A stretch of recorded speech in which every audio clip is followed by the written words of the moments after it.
Buddhism started in southern Nepal um, with a guy named Siddhartha Gautama. He was a prince. One day he left the palace and he saw four things that would change his life forever. First, he saw an old person. Second, he saw a sick person. Third, he saw a corpse. And fourth, he saw an ascetic who was renouncing the pleasure in life so that he could get rid of his suffering.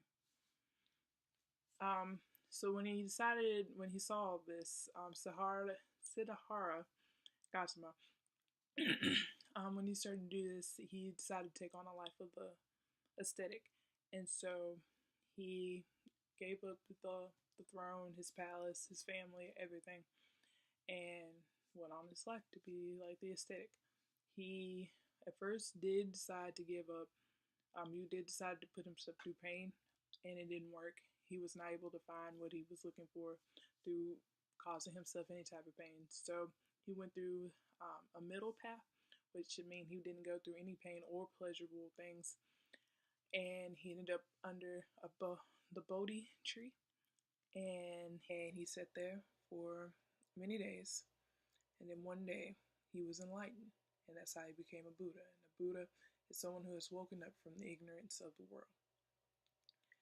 And from that point on, he left the Bodhi tree and went on to go tell his friends about the Four Noble Truths. There are four noble truths.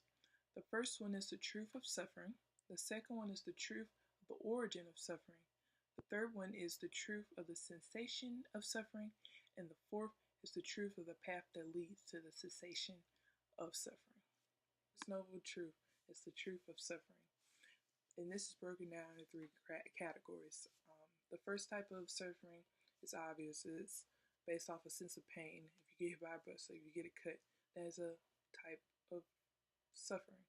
Second thing is when you become attached to something and that brings you happiness or pleasure, and then one day it changes and you're upset or you get mad or something happens, and that pain from that thing that brought you pleasure is a form of suffering.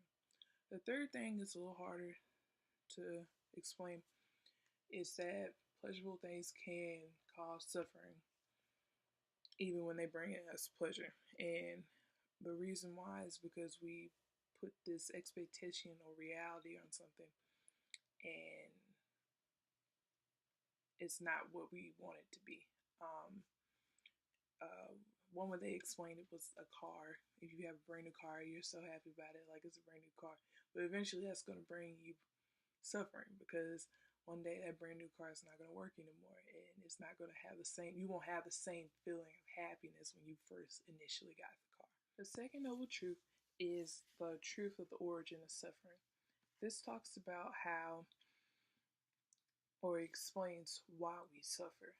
We suffer because we always are looking for something to make us happy. We're constantly looking to things or people or something to always make us happy. And so we're basically, in a way, they're kind of saying we're setting ourselves up for failure this way, because nothing ever stays the same. Everything is always a constant state of change. And once we realize this or understand this, this is able to help us get on to the third noble truth. The third noble truth is the truth of cessation of suffering. This is basically giving you hope that you can get out of suffering. And you're able to do this by trying to reach Nirvana. Nirvana means that you're trying to put an end to the cycle of reincarnation, and that you're basically blowing out your suffering. And you do this, and this is what leads you to the fourth noble truth.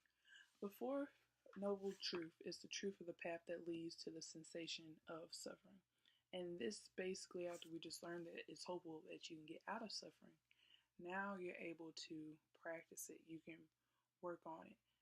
There are many things that can help you do this. Some of the practices that you get from the fourth noble truth is one is called the Noble Eightfold Path, and that is broken down into 8 things. Another thing is an easier way for Buddhists to learn is divided into three practices, or these practices divided into three categories, and that's moral conduct, concentration, and wisdom. Another way that you can practice um, getting rid of your suffering is following the five moral precepts. And the first one is no killing, the second one is no stealing, the third is no lying, the fourth is no abusing sex, and the fifth is no taking of intoxicants. And then another way, which is the most popular way or form of practicing Buddhism, is meditation. So that's my mini introduction to Buddhism. That's how I would teach a fellow college student who didn't really know anything about it.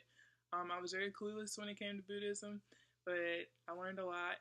I have recently found out that I do have family members that are Buddhists. I just had an aunt who recently passed, but she was okay with that because she believed in the idea of reincarnation.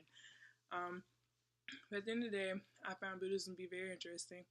Even though it is a atheist religion, it's not, I feel like atheists get a bad rap, but I really feel I like this religion a lot because it's not necessarily saying you're focusing on a higher power, but you're focusing on yourself and trying to get rid of your own suffering. So I found it very interesting, and I hope this helped.